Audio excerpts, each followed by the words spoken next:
पुरानी पेंशन बहाली को लेकर लगातार कर्मचारियों का संघर्ष जारी है। जैसा कि हाल फिलहाल में देखने को मिला कि राज्यों में भी कार्यक्रमों की शुरुआत हो चुकी है, जिसमें सबसे पहले देखने को मिला कि महाराष्ट्र राज्य में नागपुर अधिवेशन नाम से एक कार्यक्रम किया गया, जिसमें लाखों की संख्या में कर्मचारी सम्मिलित हुए और अपनी आवाज को बुलंद करते हुए नजर आए। लेकिन शासन प्रशासन की तरफ से कुछ सकारात्मक रुख देखने को नहीं मिला। ऐसे में कर्मचारियों का साफ तौर पर यही कहना है कि सरकार जो है वो जल्द से जल्द पुरानी पेंशन बहाल करे, नहीं इससे भी बड़ा कार्यक्रम महाराष्ट्र राज्य में देखने को मिलेगा। कर्मचारियों ने साफ तौर पर बात ठान ली है कि जब तक पुरानी पेंशन बहाल नहीं हो जाती है तब तक ये कर्मचारी ऐसे ही संघर्ष करते रहेंगे। और बात भी सही है, क्योंकि जहां विधायकों को, मंत्रियों को एक एक नहीं बल्कि दो दो तीन तीन पुरानी पेंशनों से आच्छादित किया गया है, तो वहीं पर जो कर्मचारियों का हक और अधिकार है उसके लिए भी सरकार की तरफ से कोई सकारात्मक कदम नहीं उठाया जा रहा है। फिलहाल इस विषय पर ज्यादा जानकारी देते हुए, आगे की रणनीति बताते हुए एनएमओपीएस महाराष्ट्र राज्य सदस्य मोहन सोनटक्के ने क्या कुछ कहा है, आप भी सुनिए। मोहन सोनटक्के जी, आपका हमारे चैनल अटल टीवी पे बहुत बहुत स्वागत है।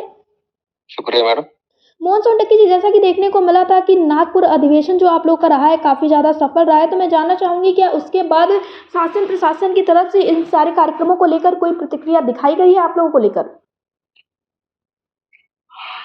महाराष्ट्र आंदोलन के बाद कुछ सरकार की तरफ से कुछ प्रतिक्रिया नहीं आई है, लेकिन जो आमदार थे और शिक्षक आमदार थे और जो पदवीधर आमदार थे, उन्होंने अधिवेशन के बाहर जो पायरी रहती है उस पर जोर जोर से आंदोलन किया कि कर्मचारियों को ही पुरानी पेंशन मिलनी चाहिए।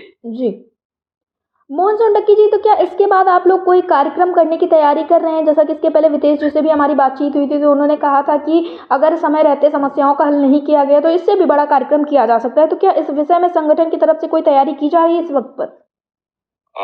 जल्दी ही महाराष्ट्र के अध्यक्ष और एनओपीएस के एनएमओपीएस के उपाध्यक्ष इसके बारे में बहुत जल्दी ही मीटिंग बुलाने वाले हैं और आगे की रणनीति मीटिंग में प्रस्तुत करने वाले हैं। जी मोहन सोनटक्के जी, तो क्या ये बात समझी जाए कि अब नागपुर अधिवेशन के बाद जो कार्यक्रम होगा वो इससे भी बड़ा कार्यक्रम हो? वैसे तो ये भी कार्यक्रम बड़ा था, 40 से 50 कर्मचारी इस दौरान वहां पर मौजूद थे, तो आगे के लिए आप लोगों ने किस तरह के कार्यक्रम की रणनीति बनाई? क्या कोई बड़ा प्रदर्शन होगा?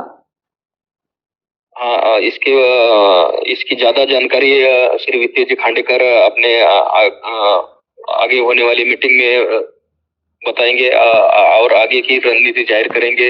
मेरे ख्याल से काम बंद आंदोलन या उपोषण, आमरण अनशन हो सकता है, लेकिन ज्यादा जानकारी वही मीटिंग में बताएंगे। जी, अंत में मोहन सोनटक्के जी, मैं आपसे ये जानना चाहूंगी, आप शासन प्रशासन से क्या कुछ कहना चाहेंगे? लगातार आप लोग प्रदर्शन कर रहे हैं लेकिन सरकार की तरफ से आप लोगों की सुध नहीं ली जा रही, तो आप उन्हें क्या कुछ कहना चाहेंगे?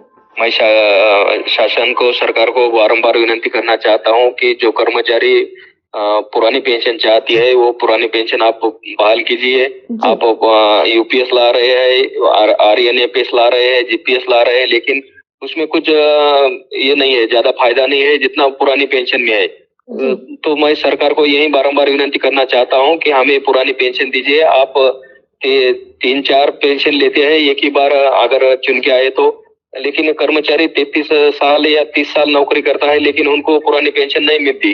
तो मैं यही बारंबार विनती करना चाहता हूँ सरकार को कि हमें सिर्फ पुरानी पेंशन दीजिए, उसमें कुछ बदलाव या कुछ समिति या कुछ ज्यादा नहीं चाहिए, हमें सिर्फ पुरानी पेंशन ही चाहिए। जी मोहन सोनटक्के जी, अटल टीवी से जुड़ने के लिए बहुत बहुत धन्यवाद।